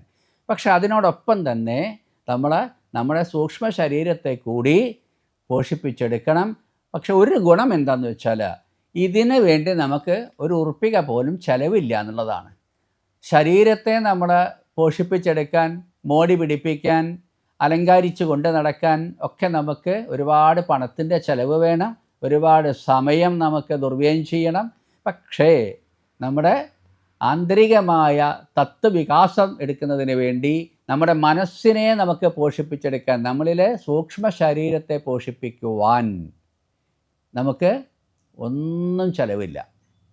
നമ്മൾ ആകെ എടുക്കുന്ന എന്താണ്, ദിവസത്തിലൊരു അരമണിക്കൂറെങ്കിലും, ഒരു മണിക്കൂർ എടുത്താൽ അത്രയും നല്ലത്. അല്ലെങ്കിൽ ഒരു അരമണിക്കൂർ സന്ധ്യാസമയത്ത്, ഒന്നെങ്കിൽ പ്രഭാത സന്ധ്യ അല്ലെങ്കിൽ സായം സന്ധ്യ, 2 സന്ധ്യയിലും എടുക്കുകയാണെങ്കിൽ വളരെ വളരെ വളരെ നന്നാവും ചെയ്യും. ഏറ്റവും കൂടുതൽ ഊർജ്ജം നമ്മുടെ ശരീരത്തിൽ, പ്രഭാത സന്ധ്യയിൽ കിട്ടിയ ഊർജ്ജം നമുക്ക് സായം സന്ധ്യ വരെ നമ്മുടെ ശരീരത്തിലുണ്ടാകും. സായം സന്ധ്യയിൽ കിട്ടിയ അതേ ഊർജ്ജം നമുക്ക് പിന്നീട് അടുത്ത പ്രഭാത സന്ധ്യ വരെ നമ്മുടെ ശരീരത്തിൽ മനസ്സിലൊക്കെ ഉണ്ടാകും. അതുകൊണ്ടാണ് 2 സന്ധ്യാസമയത്ത് നമ്മളോട് നാമജപം വേണം എന്ന് പറഞ്ഞത്. ഈ 2 സന്ധ്യാസമയത്തും നമ്മൾ വീടുകളിൽ ദീപം കത്തിക്കാറുണ്ട്. ദീപം കത്തിക്കുക എന്നല്ല കേട്ടോ പറയുക, ദീപം തെളിയിക്കുക എന്നാണ് പറയുക. ആ വാക്കിൻ്റെ അർത്ഥത്തിന് ഒരുപാട് വ്യത്യാസമുണ്ട്. നമ്മൾ സാധാരണ ഒരു കൊളോക്കൽ ഭാഷ എന്ന രീതിയിലാണ് ദീപം കത്തിക്കുക, വിളക്ക് കത്തിക്കുക എന്ന് പറയുന്നത്. വിളക്ക് കത്തിക്കുക എന്ന് പറഞ്ഞാൽ വിളക്കിനെ കത്തിച്ച് ചാമ്പലാക്കുക എന്നല്ല അർത്ഥം. അവിടെ വിളക്ക് തെളിയിക്കലാണ്. ആ വിളക്കിലെ തിരുനാളം തെളിയുന്നത് പോലെ നമ്മൾ നാമജപത്തോട് കൂടിയിട്ട് നമ്മുടെ ശരീരത്തിലെ ചൈതന്യവും അതേപോലെ തന്നെ പ്രകാശം ആയി തീരുകയാണ്. ആ പ്രകാശമാണ് നമ്മളെ മനസ്സിലേക്ക് കടന്നു വരുന്നത്, നമ്മുടെ ബുദ്ധിയിലേക്കൊക്കെ കടന്നു പോകുന്നത്. അതുകൊണ്ടാണ് നമുക്ക് അവിടെ നല്ലൊരു പ്രകാശം കിട്ടുന്നത്, നല്ലൊരു വെളിച്ചം കിട്ടുന്ന സമയത്ത്. ഇപ്പോൾ നമ്മൾ ഒരു വലിയൊരു മുറി, ആ വലിയൊരു മുറിയിൽ ഒരു ചെറിയ ബൾബാണ് വെക്കണമെങ്കിൽ അവിടെ എത്രത്തോളം പ്രകാശം ഉണ്ടാകും? പക്ഷെ ആ മുറിയിൽ നിറയെ പ്രകാശം കിട്ടത്തക്ക രീതിയിൽ അതിനേക്കാൾ ഒരുപാട് വോൾട്ടേജ് കൂടുതലുള്ള ഒരു ലൈറ്റാണ് ഉപയോഗിക്കുന്നതെങ്കിൽ വളരെ ഭംഗിയായിട്ട് ആ മുറിയിൽ മുഴുവനും നമുക്ക് കാണാൻ സാധിക്കും, വളരെ വ്യക്തമായിട്ട് മുറിയെ നമുക്ക് കാണാൻ സാധിക്കും. ഇതുപോലെ തന്നെയാണ് നമ്മൾ ഈ ശരീരത്തെയും നമ്മൾ പ്രകാശമയമാക്കണത്. അവിടെ പ്രകാശം എന്ന് പറയുന്നത് എന്നിൽ ഉദിക്കുന്ന ജ്ഞാനമാണ്. ജ്ഞാനപ്രകാശം, അത് ബുദ്ധിയുടെ തെളിച്ചം കൂടിയാണ്. ബുദ്ധി തെളിയിക്കുക എന്ന് പറയാറ്, പൊതുവേ ഉപയോഗിക്കുന്ന ഭാഷയാണ് ബുദ്ധി തെളിയിക്കുക. ആ ബുദ്ധി തെളിയിക്കുക എന്ന് പറഞ്ഞാൽ ഇതാണ് അതിൻ്റെ അർത്ഥം. ഇതിനൊക്കെ കാരണമാകുന്നത് ഇതാണ്, ഏതാ? നാമജപം എന്നത്. ഇവിടെ കീർത്തനങ്ങൾ ആലപിക്കാം, വിവിധ തരത്തിലുള്ള കീർത്തനങ്ങൾ നമുക്ക് ആലപിക്കാം. ഇതിലൊക്കെ ഉപയോഗിക്കുന്നതും അക്ഷരങ്ങൾ പൂർണ്ണമായിട്ടുമല്ല എന്നത് തന്നെയാണ് അതിൻ്റെ പ്രത്യേകത. പിന്നെ ഓരോ പദങ്ങളും നമ്മൾ അതിൻ്റെ ഉപയോഗിക്കുന്ന രീതി കൂടെ നമ്മൾ നോക്കണം. പദങ്ങൾ മുറിച്ചെടുക്കുന്നതിൽ അബദ്ധം വരാൻ പാടില്ല. അതുപോലെ തന്നെ ഇതിന് ഞങ്ങളൊക്കെ പറയാം അക്ഷരശുദ്ധി, പദശുദ്ധി എന്നാണ്. അക്ഷരശുദ്ധി എന്ന് പറയുന്നത് അവിടെ ഉച്ചാരണ ശുദ്ധിയാണ്. പദശുദ്ധി എന്ന് പറയുന്നത് വാക്കുകളെ വേർതിരിച്ചെടുക്കുന്നതിലാണ്. ഇപ്പോൾ സഹസ്രനാമങ്ങളൊക്കെ എടുത്ത് നോക്കുമ്പോൾ വലിയ വരികളായിട്ടാണ് കാണുക. ആ വരികളിൽ ഒരുപാട് വാക്കുകളെ കൂട്ടിച്ചേർത്താണ് അതിൽ പറയുക. ആ കൂട്ടിച്ചേർക്കുന്ന ഭാഗത്ത് അല്പം ഒന്ന് തെറ്റിക്കഴിഞ്ഞാൽ അതിൽ ഉപയോഗിച്ച വാക്കിൻ്റെ അർത്ഥം പോലും മാറിപ്പോകും എന്നതാണ്. അങ്ങനെ ഒരുപാട് സന്ദർഭങ്ങളുണ്ട്. ആ അർത്ഥം മാറിക്കഴിയുന്ന സമയത്ത് എന്താകും? അവിടെ ഒരു തരത്തിലും നമ്മൾ ഉപയോഗിച്ചത് എന്തിനാണോ അവിടെ അതിൻ്റെ ഫലം കിട്ടാതെ പോവുകയാണ് ചെയ്യുക. ഇതൊക്കെ വളരെ വ്യക്തമായിട്ട് വേണമെങ്കിലും ഏതെങ്കിലും ഒരു സമയത്ത് നമുക്ക് ലളിതാ സഹസ്രനാമത്തിൻ്റെ ഒരു ക്ലാസ് എടുക്കുന്ന സമയത്ത് നമുക്ക് അതിൽ കൂടി പറഞ്ഞ് മനസ്സിലാക്കിച്ചു തരാൻ പറ്റും. ഓരോ വരികളിലും പദം മുറിച്ചെടുക്കുക. അപ്പോൾ പദശുദ്ധിയും അക്ഷരശുദ്ധിയും അത് കീർത്തനങ്ങളിൽ ഏറ്റവും നല്ലതാണ്. അല്ലാതെ കീർത്തനങ്ങൾ ആരും ആലപിക്കാൻ പാടില്ല എന്നും ഇന്ന ആളുകൾക്ക് മാത്രമേ സഹസ്രനാമ ജപം പാടുള്ളൂ എന്നും നമുക്ക് എവിടെയും വിധിച്ചിട്ടില്ല, ആരും പറഞ്ഞിട്ടില്ല. പറയുന്നവരുണ്ട്, ഇന്നത്തെ കാലത്ത് പലരും പറഞ്ഞിട്ടുണ്ട്. അതിനെ കുറച്ച് വർഷം മുമ്പ് വരെ പറഞ്ഞിട്ടുണ്ട്. ഇപ്പോഴും ചിലരത് പറഞ്ഞുകൊണ്ടിരിക്കുന്നുണ്ട്. അത് അദ്ദേഹത്തിൻ്റെ അവിവേകം അല്ലെങ്കിൽ വിവേകക്കുറവ് അല്ലെങ്കിൽ അദ്ദേഹത്തിനുള്ള അജ്ഞാനം എന്ന് പറയാം, മൂഢത്വം എന്ന് പറയാം. അങ്ങനെ ആരെങ്കിലും പറയുന്നുണ്ടെങ്കിൽ അത് ആ പറയുന്ന ആളുടെ മൂഢത്വം മാത്രമാണ്. കാരണം ഒരു സഹസ്രനാമം രചിച്ച സമയത്തും അതിൽ പറഞ്ഞിട്ടില്ല ഇത് ഇന്ന ആളുകൾ മാത്രമേ ജപിക്കാവൂ എന്ന്. ഇപ്പോൾ സ്പഷ്ടമായിട്ട് തന്നെ പറയട്ടെ, ജാതീയമായിട്ട് അതിനെ വേർതിരിച്ച് കാണുന്ന ഒരു വിഭാഗം ഇവിടെ ഉണ്ടായിരുന്നു. ഇപ്പോഴും അവരുണ്ട്, പലരും ഇപ്പോഴും അങ്ങനെ തന്നെ ഉപയോഗിക്കുന്നുണ്ട്. കാരണം അവർ കണക്ക് കൂട്ടുന്നത് ഈ ഐശ്വര്യം മുഴുവൻ എനിക്ക് മാത്രമേ ഉണ്ടാകാൻ പാടുള്ളൂ, മറ്റുള്ളവർക്ക് ഉണ്ടാകരുത്. കാരണം അവർക്ക് ഉണ്ടായിട്ടുണ്ടെങ്കിൽ അവർ നമ്മളെ അടുത്തേക്ക് വരില്ല. കാരണം അന്നൊക്കെ അമ്പലങ്ങൾ മുഴുവൻ അവരുടെ സ്വന്തമാണ്. അമ്പലങ്ങൾ സ്വന്തം അവരുടെ ആണു സമയത്ത് നമുക്ക് ദുരിതം വരുന്ന സമയത്ത് നമ്മൾ ചെന്ന് കയറി നേരെ ഇവരുടെ അടുത്തേക്ക്, ഡോക്ടറെ അടുത്ത് പോകുന്നതിന് മുമ്പ് ആദ്യം പോവുക നമ്പൂരിയുടെ അടുത്ത് പോകുക എന്നാണ് പറയുക, ക്ഷേത്രം പൂജാകൻ്റെ അടുത്തേക്ക് പോകുക എന്നാണ് പറയുക. എന്നിട്ട് അയാൾ ഓരോന്ന് വെറുതെ ഓരോ കാര്യങ്ങൾ പറഞ്ഞിട്ട് പറയുക ഇന്ന പൂജ ചെയ്തോളൂ, ഇന്ന പൂജ ചെയ്തോളൂ എന്ന് പറയും. അപ്പോൾ അതെന്ത്, അവർക്ക് ഇതിൻ്റെ വരുമാനം കിട്ടും. അപ്പോൾ നമ്മളും ഇത് ഉപയോഗിക്കുകയാണെങ്കിൽ ഇന്ന് അതിനെല്ലാ പ്രതിവിധികളും ഉണ്ടാക്കിയിട്ടുണ്ട്, കണ്ടെത്തിയിട്ടുണ്ട്. എല്ലാവരും പറഞ്ഞ് പഠിപ്പിച്ചു കൊടുക്കുന്നുണ്ട്, അവരിത് ഉപയോഗിക്കുന്നുണ്ട്. അതിന് മാത്രം അവർക്ക് വ്യക്തിപരമായും കുടുംബത്തിലും ഒക്കെ അത് നമുക്ക് കാണാനും സാധിക്കുന്നുണ്ട്. മറ്റുള്ളവരിലും അത് കാണുന്നുണ്ട്. അന്ന് വിലക്കപ്പെട്ടവൻ്റെ കുടുംബത്തിലും നമ്മളതിൻ്റെ പ്രതിഫലം കണ്ടുകൊണ്ടിരിക്കുന്നുണ്ട്. കാരണം അത് അവർക്കും അനുഭവമാണ്. അപ്പോൾ ഇതുകൊണ്ട് നമ്മളത് ഉപയോഗിക്കുന്നിടത്ത് അപാകം വരാൻ പാടില്ല എന്ന് മാത്രമേ നമ്മൾ അതിനെക്കുറിച്ച് ചിന്തിക്കാവൂ. എന്നാൽ അവരും ഉപയോഗിക്കുന്നവരിൽ എത്രയോ അപാകങ്ങളുണ്ട്, പദങ്ങളും ഒക്കെ എടുക്കുന്ന സമയത്തുണ്ട്. അപ്പം ഏതിനും അതെ. ഇപ്പം നമ്മളൊരു സാധാരണ സംസാരത്തിൽ പോലും നമുക്കവിടെ സ്ഫുടതയില്ല എങ്കിൽ, അക്ഷരങ്ങൾക്ക് ശുദ്ധിയില്ല എന്നുണ്ടെങ്കിൽ, പദങ്ങൾക്ക് ശുദ്ധിയില്ല എന്നുണ്ടെങ്കിൽ കേൾക്കണവന് അത് വ്യക്തമായിട്ട് കേൾക്കാൻ സാധിക്കില്ല. അതുകൊണ്ട് തന്നെ എന്താണോ പറഞ്ഞത് എന്നും ഞാൻ എന്തിനാണോ ഇവിടെ വന്നത്, എന്ത് കേൾക്കാനാണോ ഞാൻ വന്നത്, അതെനിക്ക് കൃത്യമായിട്ട് കിട്ടിയിട്ടില്ല എന്ന ഒരനുഭവമാണ് അവനുണ്ടാവുക. അതുകൊണ്ട് അവൻ്റെ പോണ സമയത്ത് അവൻ്റെ മനസ്സ് എന്തായിട്ടുണ്ട്, അവൻ്റെ മനസ്സ് ആകെ തളർന്നു പോയിട്ടുണ്ട്, വ്യാകുലമായിട്ടുണ്ട്. ആ തളർച്ച എന്ത് ചെയ്യും, അവൻ്റെ പ്രസരിപ്പ് കുറയ്ക്കും. ഇങ്ങോട്ട് വരുമ്പോഴുള്ള പ്രസരിപ്പ് തിരിച്ചു പോകുമ്പോഴുണ്ടാവില്ല. അയാൾ ആകെ വാടിയിട്ടുണ്ടാവും. പിന്നെ അയാളുടെ മനസ്സിൽ കുറേ സമയം അതാ ഉണ്ടാവുക, ഞാൻ എന്തിനാ വന്നത്, അയാൾക്കൊന്നിട്ട് പറയാനും അറിയില്ല, അല്ലേ, അയാൾ പറയണമെന്നിട്ട് മനസ്സിലായിട്ടില്ല എന്ന് പറയുന്നുണ്ടാവും. അത് ഇതുകൊണ്ടാണ്, ഈ സ്ഫുടത കുറവ് കൊണ്ടാണ്. അപ്പോൾ അത് എല്ലാറ്റിലും നിർബന്ധമായിട്ട് നമ്മൾ പാലിക്കണം. ഇത് വാക്കുകളിൽ നമ്മൾ പറയുന്ന സംസാരത്തിലാകട്ടെ, മറ്റേതെങ്കിലും രീതിയിലുള്ള ഇപ്പോൾ ഒരു ക്ലാസ് എടുക്കുമ്പോഴേക്കോട്ടെ, ഒരു പ്രഭാഷണം നടത്തുമ്പോഴേക്കോട്ടെ, ഈ കാര്യങ്ങൾ നമുക്ക് കിട്ടണമെങ്കിൽ നമുക്കും ഇതുപോലെ എന്ത് വേണം, നിത്യേന നമുക്ക് കീർത്തനങ്ങളും നാമജപങ്ങളും വേണം. അങ്ങനെയുള്ളവർക്കാണ് ഇതുപോലെ ചെയ്യാൻ സാധിക്കുക, പറയാൻ സാധിക്കുക. അത് ഏത് വിഭാഗത്തിലും അങ്ങനെ തന്നെയാണ്. അങ്ങനെ ഒരു വാക്കുകളെ കൊണ്ട് ജനങ്ങളിലേക്ക് സന്ദേശങ്ങൾ എത്തിക്കാൻ കഴിവുള്ള മിടുക്കന്മാരായിട്ട് ശ്രേഷ്ഠന്മാരായിട്ടൊക്കെ ആളുകൾ മാറണത് അവർ നിത്യേന അവരുടേതായ തരത്തിലുള്ള ഉപാസനാ മാർഗങ്ങൾ സ്വീകരിക്കുന്നത് കൊണ്ടാണ്. അങ്ങനെ സ്വീകരിക്കുന്ന സമയത്ത് അവൻ അവൻ്റേതായ നാമവും കീർത്തനവും ധ്യാനവും ഉപാസനയൊക്കെ ചെയ്യുമ്പോൾ അവൻ മാനസികമായിട്ട് വളരെയാണ്. അവൻ്റെ മനസ്സും എപ്പോഴും എന്താവാണ്, എപ്പോഴും പോസിറ്റീവായിക്കൊണ്ടിരിക്കുകയാണ്. ആ പോസിറ്റീവ് ആവുന്ന സമയത്ത് അവൻ്റെ ബുദ്ധിയും ചിന്തകളും ഒക്കെ ഒരുപോലെ പോസിറ്റീവായിട്ട് മാറും. അപ്പം ചിന്തകളെ നന്നാവണം, മനസ്സിൽ കൂടിയാണ് ചിന്തിക്കുക. ഇപ്പോൾ ഇതൊക്കെ ഉണ്ടാവണം എങ്ങനെയാണെന്ന് ചോദിച്ചാൽ നമ്മൾ ഭക്തി എങ്ങനെയാണ് ഉണ്ടാവണമെന്ന് ചോദിച്ചാൽ അതേപോലെ തന്നെയാണ് വരിക. അത് നമുക്കൊരു വിഷയം ഇനി അടുത്ത് വരും, ആ സമയത്ത് അതിൽ കൂടി പറയാം. ഇപ്പോൾ ഇതിൽ കൂടി ഇത് കാര്യം മാത്രം മനസ്സിലാക്കുക. ആ ഭാഗം ഇതിലേക്ക് നമ്മളിപ്പോൾ ഉൾപ്പെടുത്തിയാൽ ആ ഭാഗത്തും അത് ആവർത്തിക്കേണ്ടതായിട്ട് വരും സന്ദർഭവശാൽ. അപ്പോൾ അവിടെ ആവർത്തന വിരസതയുണ്ടാകും. അതുകൊണ്ട് അതിനെക്കുറിച്ച് നമ്മൾ പറയുന്നില്ല. അപ്പോൾ മനസ്സ് നന്നാവുന്ന സമയത്ത് നമ്മുടെ ബുദ്ധിയും നന്നാകും, മനസ്സുകൊണ്ട് ചിന്തിക്കുന്നത് നന്നാവും. ആ ചിന്തയാണ് പിന്നീട് നമുക്ക് മറ്റുള്ള കാര്യങ്ങൾക്കൊക്കെ പ്രചോദനം തരിക. അപ്പോൾ നമ്മളത് ചെയ്യുന്ന സമയത്തും അതെല്ലാം എന്തായിട്ട് മാറും, പോസിറ്റീവായിട്ട് മാറും. ചെയ്യുന്ന കർമ്മങ്ങളൊക്കെ കൃത്യമായിട്ടാവും, അതിൽ വിജയമുണ്ടാകും. ആ വിജയം തന്നെയാണ് നമ്മൾ ആഗ്രഹിച്ചതും, അതാണ് കിട്ടേണ്ടത്. ആഗ്രഹിച്ചത് കിട്ടുന്ന സമയത്ത് എന്താ കൂടുതൽ സന്തോഷമാവും. ആ സന്തോഷം കൂടുമ്പോഴെന്താവും, വീണ്ടും നമുക്ക് കർമ്മം ചെയ്യാൻ നമുക്ക് ഇങ്ങനെ ഒരു ത്വരയുണ്ടാവും. കർമ്മം ചെയ്യണമെന്ന് ഇതല്ലേ നമുക്ക് ആവശ്യം. അപ്പോൾ ഇതൊക്കെ ഉണ്ടാകണമെങ്കിൽ നമ്മൾ ഈ ജപം എന്നത് നമ്മൾ തുടർച്ചയായിട്ടുണ്ടാവണം. ചുരുങ്ങിയ പക്ഷം കുറച്ച് നാമമെങ്കിലും നമ്മൾ ഈ സന്ധ്യാസമയത്ത് ചെയ്തുകൊണ്ടിരിക്കുക. വളരെയേറെ അനുഭവങ്ങളുണ്ട്. മറ്റുള്ളവർ ഇത് കേട്ടിട്ട്, നമ്മുടെയൊക്കെ ഇത്തരത്തിലുള്ള വാക്കുകൾ കേട്ടിട്ട് അത് ജീവിതത്തിലേക്ക് അനുവർത്തിച്ചിട്ട് അവർക്ക് വന്ന മാറ്റങ്ങൾ അവർ വിളിച്ചു പറയണവരുണ്ട്. അപ്പം ഒന്ന് ആലോചിച്ച് നോക്കൂ, അത് എന്തുകൊണ്ട് അങ്ങനെ സംഭവിച്ചത്, അവരെന്തുകൊണ്ടാണ് അങ്ങനെ മറുപടി നമുക്ക് തരുന്നത്? അവരുടെ മനസ്സ് അങ്ങനെ നിന്നതുകൊണ്ട് തന്നെയാണ്. അതിലേക്ക് ഏകാഗ്രമായിക്കൊണ്ട് അല്ലെങ്കിൽ ആത്മാർത്ഥമായിട്ട് ആ പറഞ്ഞതിനെ ഉൾക്കൊണ്ടുകൊണ്ട് അവർ പ്രവർത്തിച്ചത് കൊണ്ടാണ്. ഇതിനിടയ്ക്ക് അതിൻ്റെ ചെറിയൊരു തമാശ കഥ പറയാം. എങ്ങനെയാണ് അത് മനസ്സിനെ സ്വാധീനിക്കുന്നത്, അല്ലെങ്കിൽ ആഗ്രഹിച്ചത് എങ്ങനെയാണ് കിട്ടുന്നത് എന്നത് ഒരു തമാശ കഥയാണ്. നിങ്ങൾ ഒരുപക്ഷെ നിങ്ങളിൽ പലരും കേട്ടിട്ടുണ്ടാകാം അത്, എന്നാലും ഒന്ന് കേൾക്കാത്തവർക്ക് വേണ്ടി നമ്മൾ ആവർത്തിക്കുകയാണ്. ഒരു സാധാരണക്കാരനായ, ഇപ്പോൾ പഴയ ഭാഷയിൽ പറയുകയാണെങ്കിൽ ഒരു അവർണൻ എന്ന് തന്നെ വിചാരിച്ചോളൂ.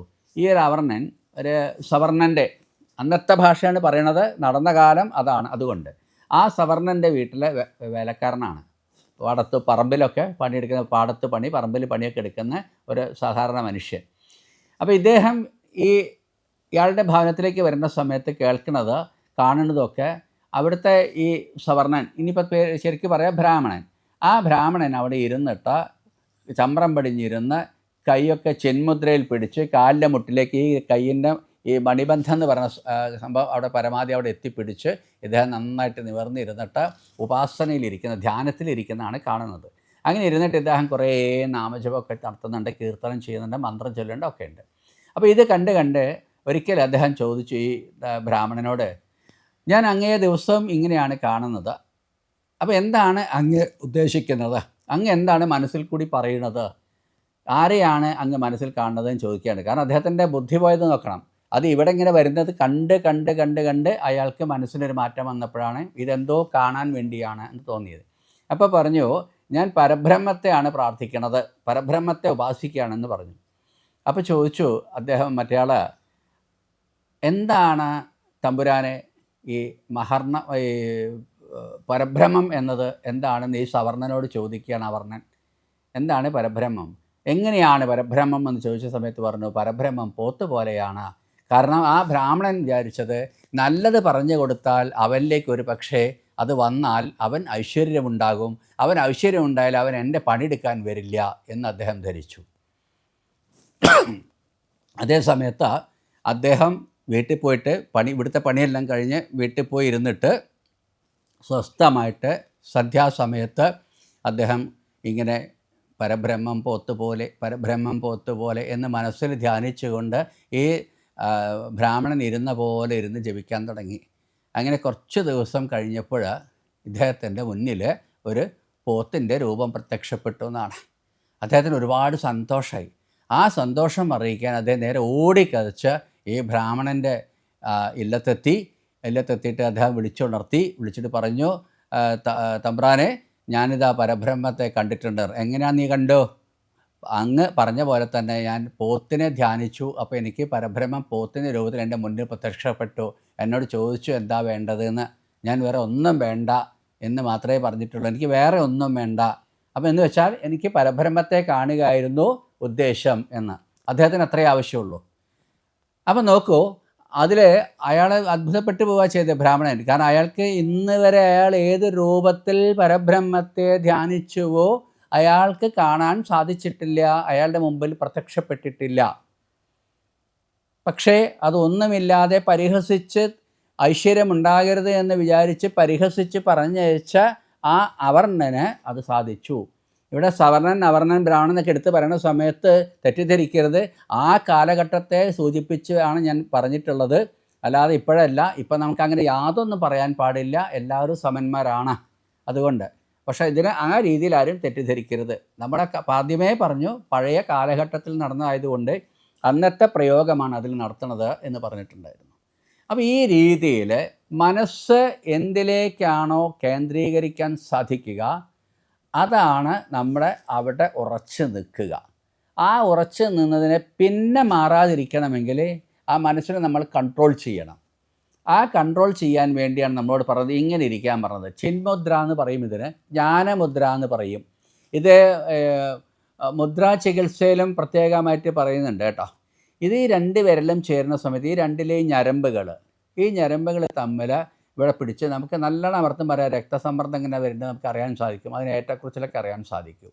ഇങ്ങനെ ഇരുന്നിട്ട് ഈ പിടുത്തത്തിൽ ഇരുന്നിട്ട് കൈയൊക്കെ നിവർത്തി വെച്ച് ചമ്രം പടിഞ്ഞ് ഇങ്ങനെ ഇരുന്നിട്ട് നമ്മുടെ ദൃഷ്ടി ശരിക്ക് വരുന്നത് നേരെ ഈ ഭാഗത്തേക്കാണ്, ഇവിടെ കേന്ദ്രീകരിച്ചിട്ടാണ് വരിക. നമ്മുടെ ഭ്രൂമധ്യം എന്ന് പറയും. ഈ ഭ്രൂമധ്യത്തിലേക്കായിരിക്കും നമ്മുടെ രണ്ട് കണ്ണുകളും ദൃഷ്ടി വരിക. ഈ സമയത്ത് നമുക്ക് ഒരൊറ്റ ഇതിൽ മാത്രമേ നമ്മുടെ മനസ്സ് കേന്ദ്രീകരിക്കപ്പെടുള്ളൂ, മറ്റെങ്ങോട്ടും വ്യതിചലിക്കില്ല. അത് അവിടെ എന്തിനെയാണോ ലക്ഷ്യം വെച്ചത് ആ ലക്ഷ്യത്തിലേക്ക് തന്നെ അത് കേന്ദ്രീകരിക്കപ്പെടും. അപ്പോൾ എന്താണോ ഉദ്ദേശിച്ചത് അത് മാത്രമാണ് നമ്മുടെ മുമ്പിലെ ലക്ഷ്യം. ആ ലക്ഷ്യബിന്ദുവിനെയാണ് നമ്മൾ എന്ത് പറയുന്നത്? ആ ലക്ഷ്യബിന്ദുവിനെയാണ് അവിടെ നമ്മൾ എന്താണോ ദർശിക്കണത് എന്ന് വിചാരിച്ചത് ആ വസ്തു ആ ബിന്ദുവിലാണ്.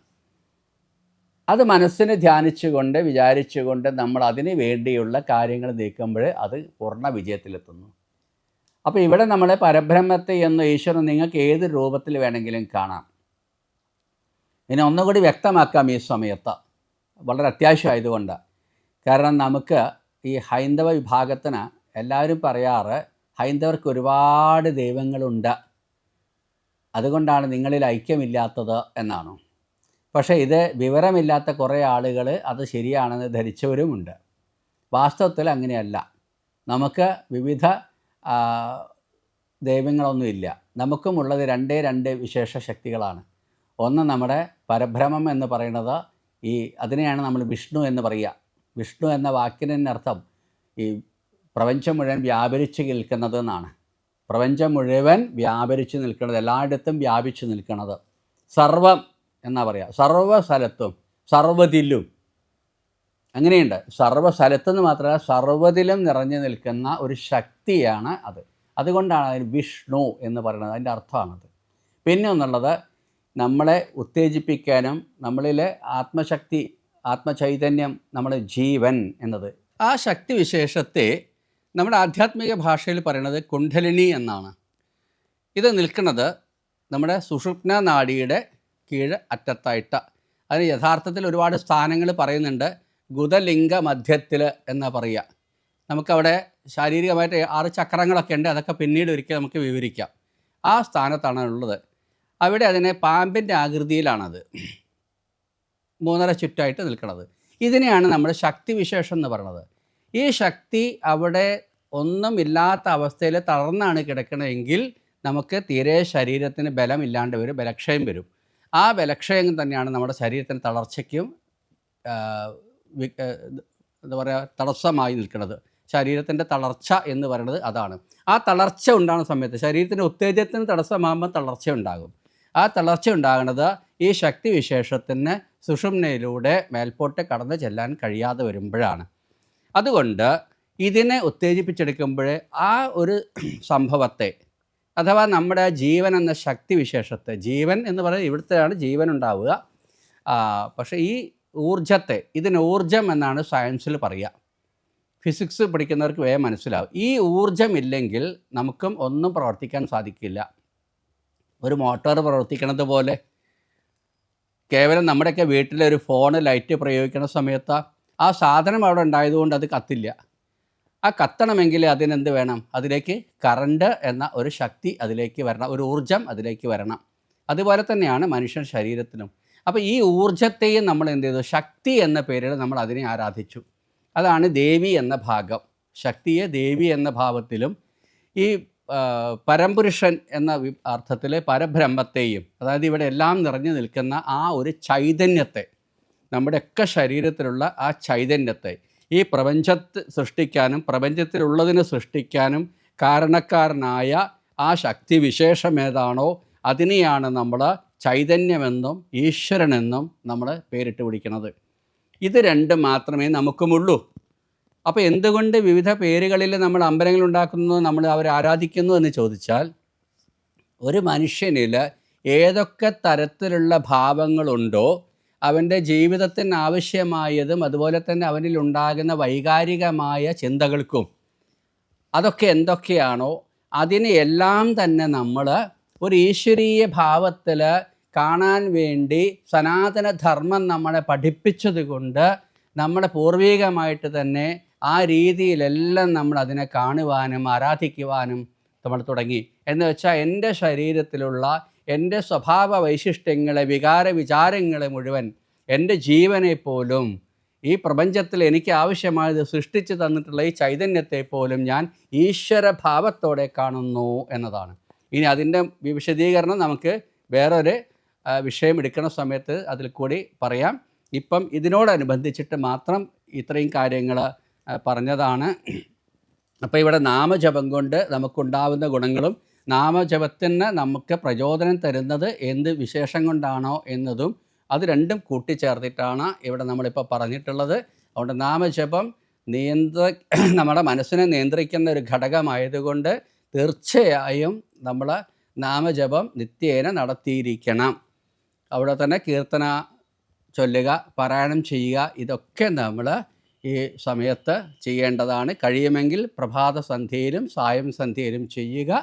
അല്ലെങ്കിൽ നമുക്ക് ഏതെങ്കിലും ഒരു സന്ധ്യയിലെങ്കിലും അത് ചെയ്യണം. നമ്മളൊന്ന് നേരത്തെ ഒന്നുകൂടി ആവർത്തിക്കുകയാണ്.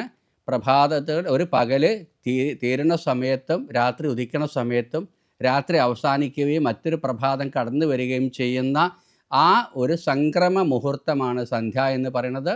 ഈ സമയത്ത് അന്തരീക്ഷത്തിലുണ്ടാകുന്ന സൗരോർജത്തിൻ്റെ ശക്തിക്ഷയം ഉള്ളതുകൊണ്ടാണ് അത് ആ ശക്തിയെ നമ്മൾ ആവാഹിച്ച് എടുക്കുകയാണ് നമ്മുടെ ദീപം തെളിയിക്കുന്നതിലൂടെ.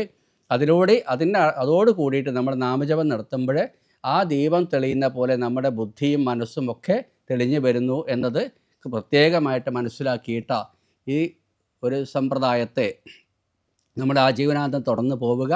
നമ്മുടെ തലമുറകളെ അത് പരിശീലിപ്പിക്കുക. നമ്മുടെ തലമുറകൾ നന്നായി വരണം, അതാണ് നമ്മുടെയൊക്കെ ആഗ്രഹം. അതുകൊണ്ട് അവരെയും കൂടി പരിശീലിപ്പിച്ചുകൊണ്ട് നിത്യേന ഈ നാമജപത്തിൽ തങ്ങളുടെ മക്കളെയും കൊച്ചുമക്കളെയും ഒക്കെ ഇരുത്തി പരിശീലിപ്പിക്കുക. അത് വീട്ടിലെ മുതിർന്നവർ അതിനുവേണ്ടി തയ്യാറാകണം എന്ന് പറഞ്ഞുകൊണ്ട് ഈ വിഷയത്തെ ഇവിടെ അവസാനിപ്പിക്കുകയാണ്.